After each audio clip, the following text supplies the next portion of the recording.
వికాస్ వాళ్ళ ఫ్యామిలీలో ఒక పార్ట్ అయిపోయారు, వాళ్ళ ఫ్యామిలీ మెంబర్ అయిపోయారు. అప్పుడు ఆ ఫ్యామిలీని కలవటానికి స్టార్ట్ అయిన ప్రస్థానం till now Vikas has met 500+ soldier families throughout the country. This was the start of Vikas journey.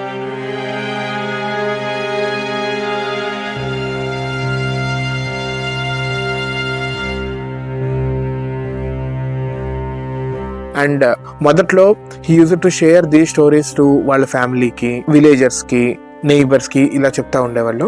And now he is sharing those stories on social media and internet. Hatke story నుంచి మేము వికాస్తో మాట్లాడినప్పుడు he has shared one such very interesting soldier's journey. I will share this journey in the upcoming videos. From Hatke Story, we really appreciate the efforts of Vikas for meeting Indian Army families. And thanks Vikas, మీరు Indian army soldier stories అన్ని మాకు share చేస్తున్నందుకు thanks a lot. జై హింద్.